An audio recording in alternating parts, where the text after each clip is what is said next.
Boa tarde, pessoal. Estamos aqui com mais uma palestra, né?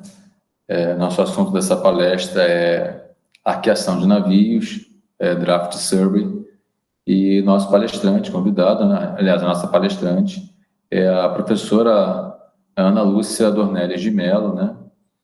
Ela possui doutorado em Engenharia de Transporte pelo Programa de Engenharia de Transporte da UFRJ. Ela é mestre em Engenharia de Produção pela PUC e graduanda em Engenharia Civil pela Universidade Federal de Santa Maria. Atualmente, a professora Ana Lúcia é professora do Centro Federal de Educação Tecnológica Celso Sukov, lá no Cefet de Itaguaí, e atua na área de transporte intermodal, eficiência energética de transporte e engenharia portuária. Muito nos honra a sua presença aqui, tá, professora Ana Lúcia? E agora, com a palavra, né, para começar a palestra.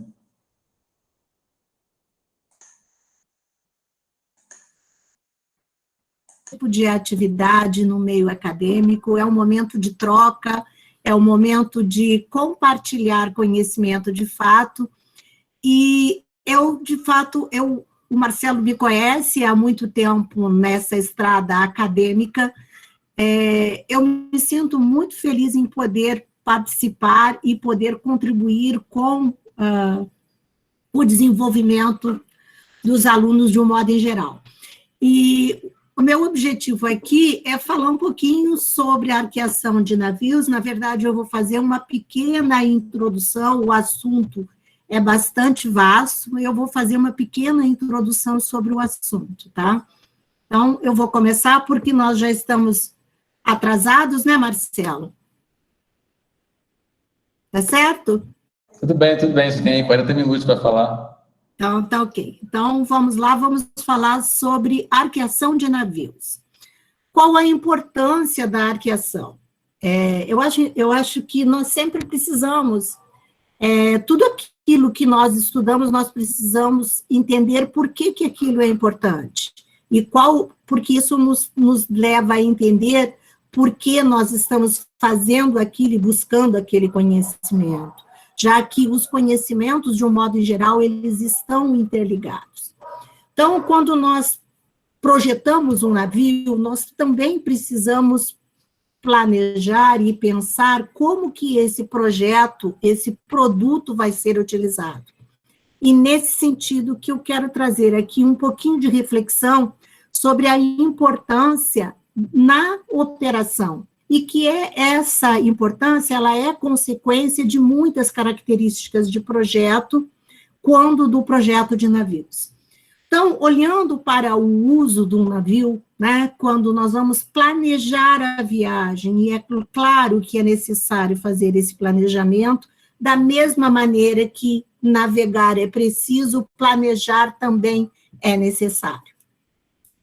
Então, basicamente, quando nós vamos planejar a viagem do navio, é necessário considerar o calado da embarcação, a disposição da carga, como que essa carga vai estar inserida no navio, os consumíveis, ou seja, água, óleo necessários para motores, geradores e tripulantes, e, obviamente, uma das etapas desse planejamento, que é a que eu quero trazer aqui, é o processo de carregamento e descarregamento da embarcação, que é fundamental para atingir o sucesso da navegação, mantendo, obviamente, a questão da segurança, tanto dos equipamentos do navio e também do próprio terminal. Então, a gente começa passando pelo olhar do que significa a arqueação, né? Então, nós temos como a medida da capacidade dos espaços internos de uma embarcação, e aqui, no caso, eu vou falar de embarcações mercantes.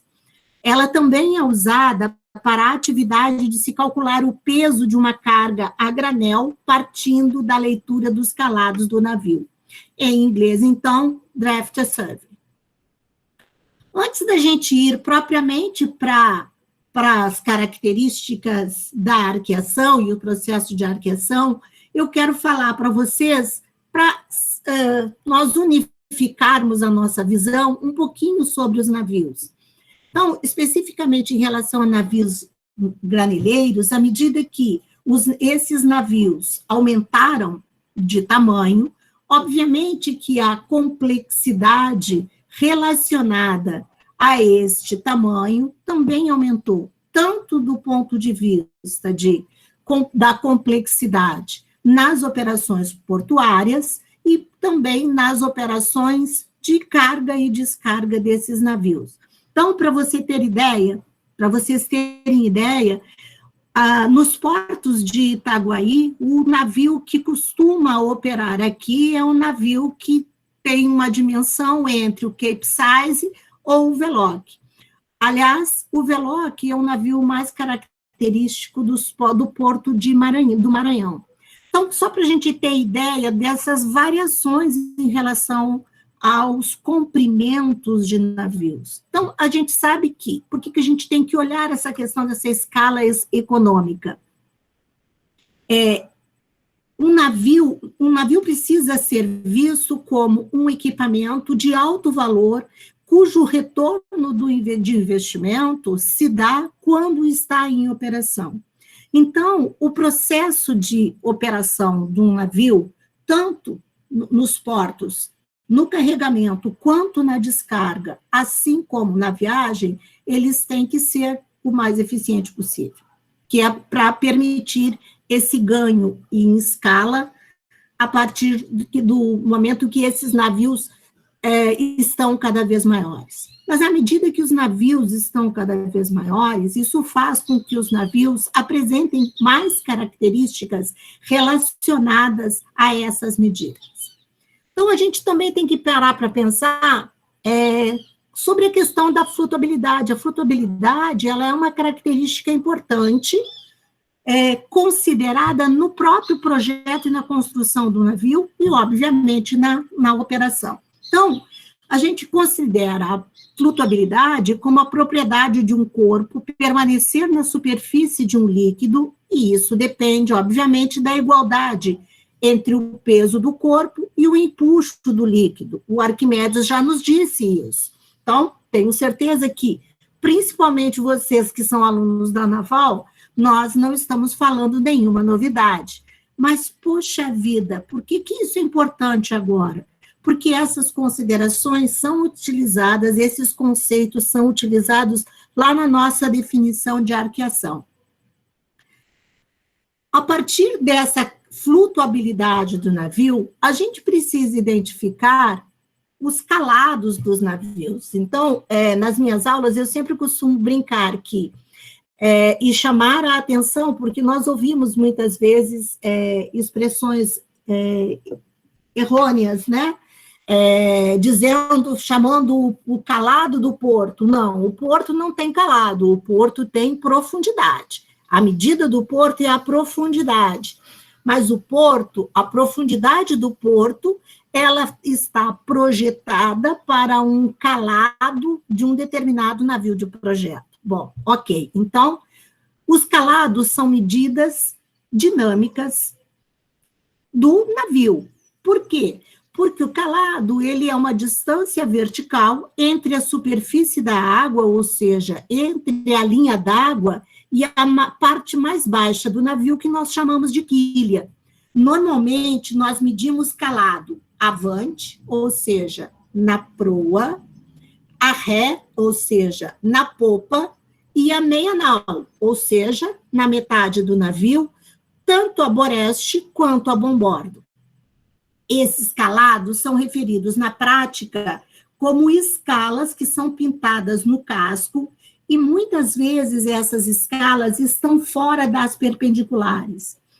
O calado varia, então, desde um calado mínimo, que corresponde à condição de deslocamento leve, ou seja, com o navio sem nenhuma carga e com um mínimo de lastro, até o calado máximo, que corresponde à condição de deslocamento com plena carga. Como dedução dessa questão de calado, então, como nessa figura, o calado medido a partir da linha d'água até a quilha do navio, ou a parte mais baixa do calado, nós chamamos simplesmente de calado.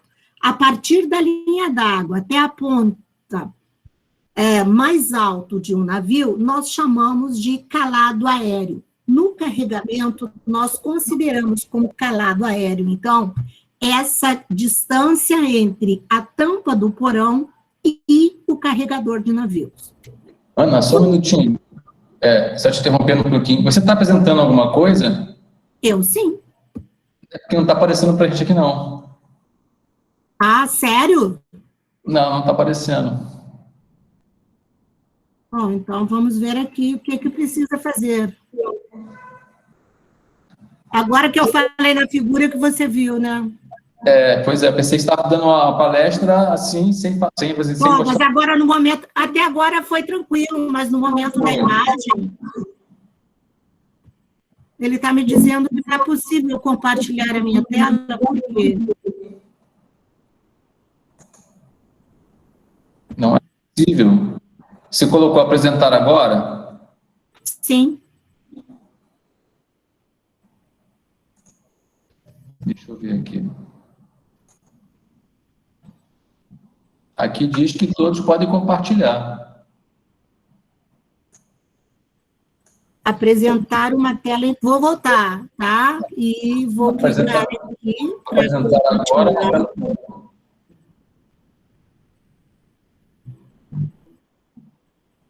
Agora foi. Agora você pode abrir o PowerPoint e apresentar.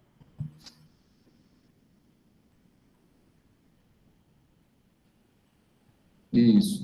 Geralmente a gente não vê, você não vai conseguir se ver, né? Vai ficar só... Não, eu não estava me vendo também. Tá. Isso aí. Poxa, agora foi. Sim, pode clicar nesse botão aí, ocultar. Tem um ocultar aí. Para quê? Não está funcionando? Não, estamos vendo sim. Tem um hide, no caso. Tem um hide, se quiser clicar no hide aí embaixo, para assumir essa barrinha, pode clicar. Ah, agora vi. Tá. Mas só que ela não... Sim, pode continuar. Desculpa. Pronto, obrigada, né? Porque não, agora, daqui para frente, as imagens seriam importantes. Bom, então, eu estava falando sobre medidas de calado, sobre flutuabilidade e as diferenças entre o calado, que nós vamos usar, e o calado que nós chamamos de calado aéreo ou air draft. Consideramos também importante, na análise da arqueação, as operações de deslastre e as operações com tanque. Então, nós sabemos que os navios, eles têm tanques de lastro, tanques de combustíveis, tanques, óleo para motores auxiliares, lubrificantes, água potável, água para lavagem, banho, caldeira, enfim. Além dos tanques, tanto para cargas líquidas, no caso de navios projetados para granéis líquidos, além ainda dos porões de carga sólida ou líquida, que também servem para colocar lastro em uma determinada necessidade. Aí, então, nessa figura, nós podemos ver um corte, onde nós podemos observar a estrutura do porão e os diferentes tanques mostrados em corte. Bom, a questão da operação, dessa operação, à medida que nós vamos colocando carga e retirando carga, o lastro, então, à medida que nós vamos colocando carga, essa água de lastro vai sendo retirada, e no inverso também é verdade. Mas voltando à questão da navegação, os navios, eles são projetados para determinadas zonas de navegação. Como que isso funciona na verdade? Essas zonas de navegação, elas são definidas por meio de coordenadas e mapas, tá? E esse detalhe, então, elas definem o limite de borda livre a serem considerados no processo de carregamento. Em navios, a gente encontra marcas pintadas no casco que indicam o limite do calado a ser considerado, do ponto de vista de limite de carga, considerando para cada zona de navegação. E estas marcas, elas são conhecidas como marca de Plimsoll ou disco de Plimsoll, como nessa imagem que a gente pode ver aqui embaixo. Vou detalhar ela um pouco mais. Aqui, à direita, dá para nós vermos as medidas de calado. O calado começa de uma medida do ponto mais baixo, do menor para maior. Esse calado, ele pode estar em metros, em polegadas, ou às vezes até em números romanos. Então, o disco de Plimsoll, ele é definido, a linha base ou a linha de um navio, ele é projetado para essa linha tropical. Mas ele pode, então, ele tem outras diferentes marcas para água doce tropical, água tropical, verão, inverno e outras, ou inverno Atlântico Norte.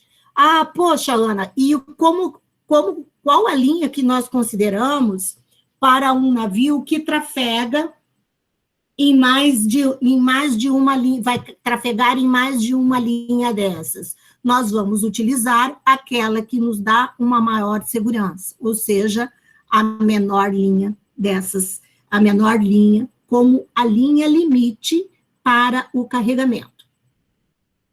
Olhando a importância dessa linha limite, ela se dá e nos dá uma medida importante que se chama borda livre. Então, olhando nesse desenho aqui, nesse corte transversal, onde nós temos o que nós chamamos de boca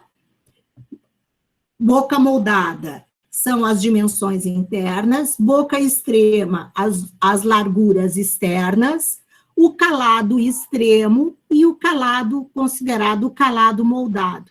Essas duas medidas de calado, elas também podem ser usadas, o calado moldado, por exemplo, quando nós queremos medir o volume de carga dentro de um porão. E a medida de borda livre, então, é essa medida aqui, a partir do convés até a linha d'água. E óbvio que essa medida, ela é uma medida dinâmica, dependendo da carga que estiver dentro do navio. Então, a borda livre, ela é uma distância entre o nível d'água e o convés principal. Por razões de segurança, essa borda livre é definida nos navios mercantes por meio do disco de Plimsoll. Então, as condições dos diversos mares nas diferentes épocas do ano vão permitir uma borda livre maior ou menor, conforme o caso, se acrescenta uma escala chamada de bordas livres de estações. E aí vai reunir, então, as marcas para aquelas condições. E a marca básica é verão, que coincide com o diâmetro do disco de Plimsoll. Bom, todas essas colocações que eu fiz até agora, elas são colocações introdutórias e, de uma maneira ou de outra, elas precisam ser utilizadas na arqueação. Por exemplo, nessa imagem, nós vemos navios descarregados e navios sendo acompanhados por navios menores. Eles não estão conduzindo, eles não estão sendo rebocados nesse caso. Eles são lanchas que estão fazendo leituras de calados externas. Mas vamos lá ver. Olhando para a característica dos navios, então nós temos o convés principal, composto pelas escotilhas e os diferentes porões, a proa e a antepara de colisão, o passadiço, aí toda a estrutura para a tripulação, popa, praça de máquinas, tanque de óleo combustível. Obviamente, esse posicionamento de tanques depende do projeto do navio, a quilha, que é o elemento mais inferior desse navio, e os porões acessados por meio das tampas. E o que a gente chama de costado do navio. Bom, a partir dessa imagem, nós podemos olhar para comprimentos importantes, como o comprimento total de um navio, que é dado entre as extremidades desse navio, e a medida total entre as extremidades do navio, e o comprimento entre perpendiculares, que é uma medida móvel, porque depende da linha d'água, da posição da linha d'água, a partir, então, o comprimento do navio entre essa linha d'água. Nós olhamos para uma capacidade de um navio, em termos de flutuação, em função daquela carga que ele carrega. Então, a gente olha para a tonelagem, expressando essa tonelagem como uma capacidade comercial. E à medida desse volume interno, precisam ser descontados os espaços, e aí a gente chama de tonelagem bruta ou gross tonnage. Se essa tonelagem bruta se faz um desconto referente ao espaço ocupado por máquinas, tripulação e etc. e tal, é obtida a tonelagem líquida ou net tonnage. Quando a gente pensa no navio flutuando, existe uma função que nós chamamos de deslocamento. Ele se encontra em equilíbrio pela ação da gravidade e das pressões hidrostáticas, que dependem do tipo de água ou do líquido que esse navio está imerso. Então, dessas pressões hidrostáticas, a resultante vai ser igual ao peso da água deslocada pela carena. Portanto, o peso do líquido deslocado que é chamado de deslocamento, e é igual ao peso do próprio navio, ou seja, deslocamento é igual ao volume deslocado pelo próprio navio vezes a gravidade. Bom, nós precisamos também considerar a questão do navio leve. O que nós chamamos de navio leve? Quando ele está sem lastre, sem carga nenhuma, somente com lubrificante nos motores e combustível suficiente para a partida. O peso extra referente a equipamentos, tripulação, âncoras, é chamado de constante, são pesos invariáveis. A gente utiliza essas informações lá no final para a gente calcular a arqueação. E o deslocamento do navio, então, leve mais a constante, que é chamado de net displacement, né, que é medido em toneladas métricas de 1.000 quilos, né, quando nós usamos o sistema decimal. Os dedutíveis são as quantidades que não fazem parte da constante, nem do navio leve, e eles têm que ser descontados do cálculo do deslocamento. Então, o deadweight representa a quantidade máxima de carga que um navio pode transportar até atingir a sua imersão máxima, ou seja, até atingir a segurança de flutuabilidade no máximo, considerando toda a carga. Então, num navio descarregado, o deslocamento líquido vai ser o light ship mais a constante. Num navio carregado, o deslocamento líquido vai ser o light ship mais a constante mais a carga. Se nós subtrairmos esses dois valores, a gente consegue obter qual é a carga que nós temos a bordo. E onde nós encontramos esses valores de constante e light ship? Quando nós entramos num navio e temos contato com o oficial do navio, nós já precisamos saber e acessar essas informações do navio. Então, existe uma tabela. Quando um navio está totalmente nivelado, a gente diz que ele está em águas parelhas, ou even keel. Agora, existem situações em que o processo de carregamento faz com que existam inclinações desse navio em relação às cargas, a forma como essas cargas são estivadas e a própria sequência de estivagem de cargas dentro do navio. Eventualmente, então, nós precisamos tirar o trim. O que vem a ser o trim? O trim, ele pode ser pela popa, e nesse caso nós dizemos que o navio está apopado ou derrabado. Ou seja, quando nós temos uma parte maior da popa do navio imersa do que a proa. Ou o contrário, quando nós temos a proa, uma maior parte da proa imersa do que a popa. E, nesse caso, nós dizemos que o navio está abicado. Bom, a gente vai falar sobre o trim daqui um pouquinho. Para nós olharmos essas posições, nós precisamos olhar as medidas das perpendiculares, então, que são as duas retas normais à linha d'água, e são traçadas em 2 pontos especiais, tanto na proa quanto na popa. A perpendicular avante, que é na proa, é a linha vertical do ponto de inserção da linha d'água projetada com o contorno da roda de proa.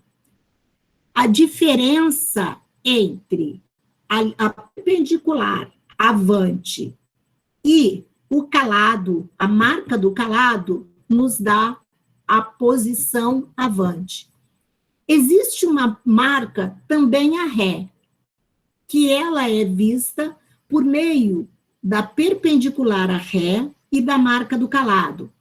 Essa perpendicular a ré também ela é traçada de modo variável, conforme o país de construção do navio, e também depende das características construtivas do próprio navio, mas, em geral, ela é uma vertical traçada no ponto de encontro da linha d'água, projetada com o eixo do leme. E aí, então, a gente tem, como na figura, essa perpendicular a ré. Olhando para a marca de calado, tanto a ré quanto avante, quando nós olhamos para a distância entre perpendiculares, então, como a distância entre as perpendiculares avante e a ré, definidas anteriormente, a partir da linha d'água, então, os principais cálculos da embarcação vão ser referidos ao comprimento entre essas perpendiculares, que é uma medida variável, é uma medida dinâmica, em função do volume de carga, que vai fazer com que essa posição na linha d'água seja maior ou menor. Quando nós temos uma situação de flutuação normal, ou quando nós temos aquela situação de Iver-Q, nós temos, então, a proa, medida na proa, e em relação ao calado, nós não temos nenhuma correção. Se nós estivermos numa situação de calado maior, o calado de vante maior que o calado a ré, isso indica que o navio vai estar abicado. E aí nós precisamos fazer uma correção negativa para alinhar novamente esse navio. Nesse caso, a gente diz que é um trim pela popa.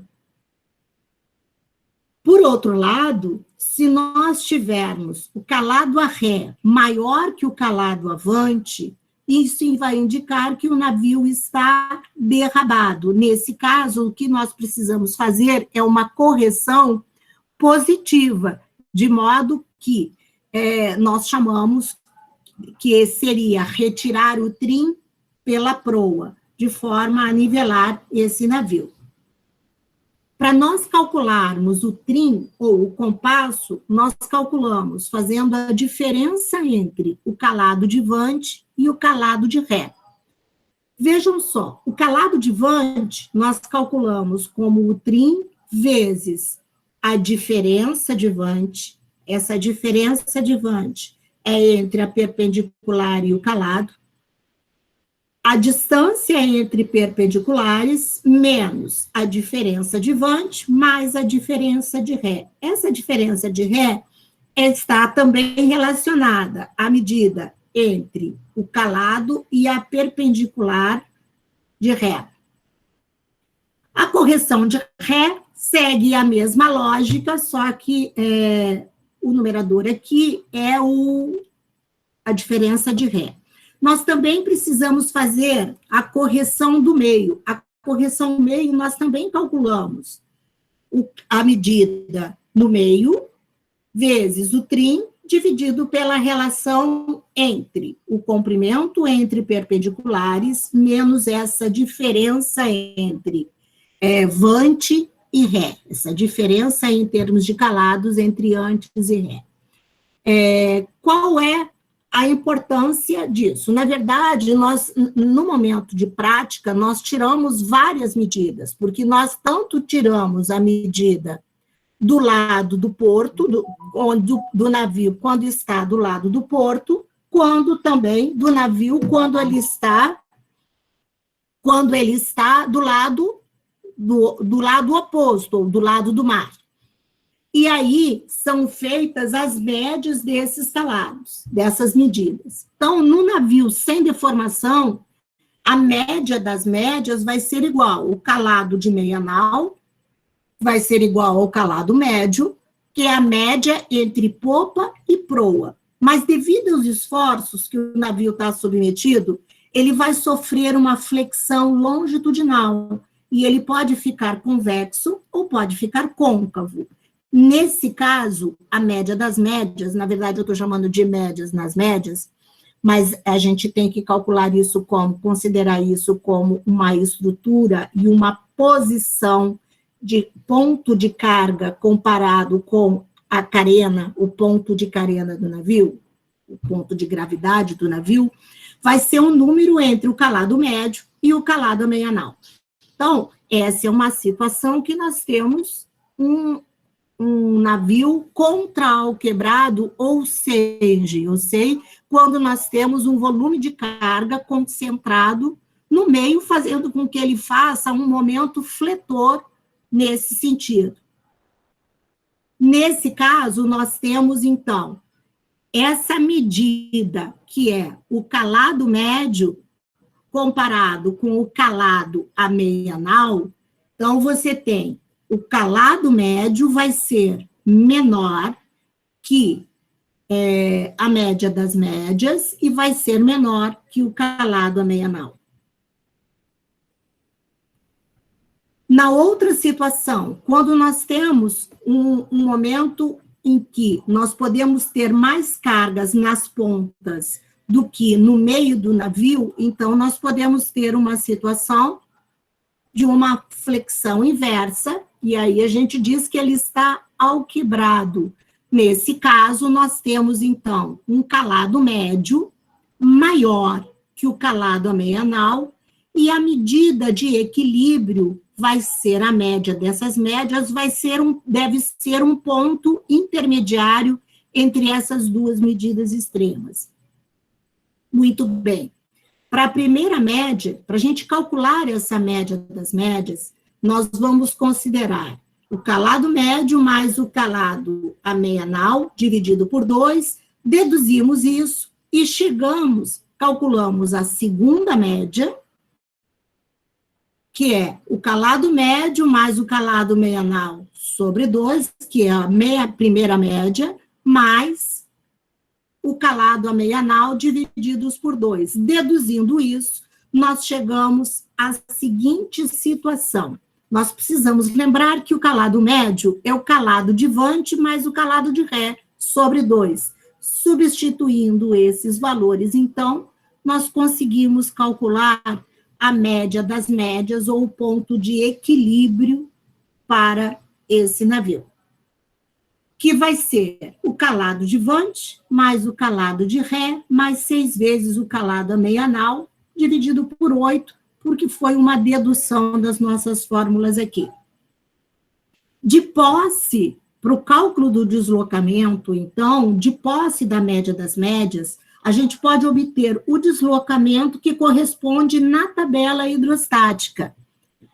A tabela hidrostática é uma tabela específica para cada navio, aonde nós pegamos um conjunto de informações do navio, inclusive o lightship, o valor das constantes. Nós pegamos esses dados todos lá, inclusive a diferença entre o calado e centro de flutuação. Então, nós precisamos pegar esses dados lá, e aí, se o trim for diferente de 0, o deslocamento tem que ser corrigido. E para corrigir o trim, existem 2 correções. A primeira, corrige a diferença entre o calado do centro de flutuação e a média das médias, e a segunda, corrige a variação do centro de flutuação com o trim.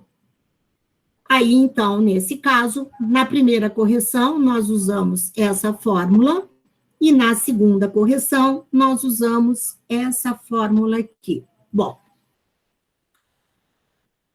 como que nós fazemos isso? Além disso, nós precisamos também considerar que essas tabelas, as tabelas hidrostáticas dos navios, usualmente apresentam deslocamentos para a densidade de 1,025 gramas por centímetro cúbico.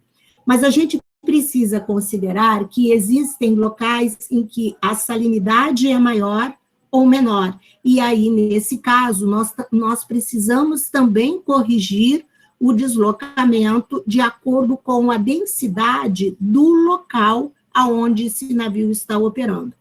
Então, essa correção também se dá por meio de uma regra de 3 simples. Agora, aqui, eu apresento para vocês, eu trouxe para vocês um exemplo, na verdade, uma aplicação desses conceitos que nós falamos até agora. Então, nós precisamos considerar os dados do navio, pegos a partir da tabela.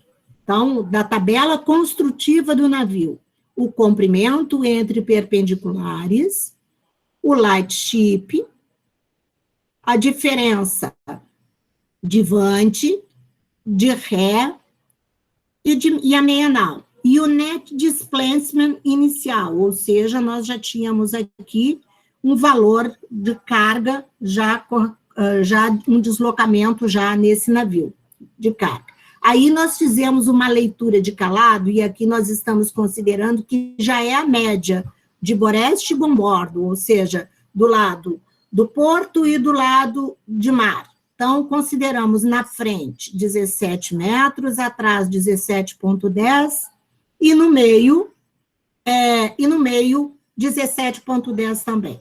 Bom, é óbvio que quando nós olhamos já para essas medidas de calados, nós já podemos dizer que esse navio não está em flutuabilidade correta. Aplicando aquelas fórmulas da correção de vante, 0,1, 1,7 foi a medida DV, 2,77 é a medida, é a distância entre perpendiculares, DV e DR. Aí nós conseguimos uma correção de vante. A correção de meio não tem, porque ela está zerada, e aí nós também calculamos a correção de ré, considerando o mesmo conceito. As mesmas medidas que foram fornecidas aqui. Bom, usando, então, o calado de vante, que nós lemos 17, ele precisa ser corrigido deste valor aqui, que nós calculamos agora, e aí nós chegamos para esse calado aqui, no avante. na proa, e o calado de Ré fica em 17,1067. O trim, o calado do meio, continua o mesmo, e o trim verdadeiro, que nós calculamos como sendo a diferença entre o calado de Vant menos o calado de Ré, ou o contrário, perdão, aí o trim verdadeiro passa a ser 0,7074. Para calcular a média das médias, nós usamos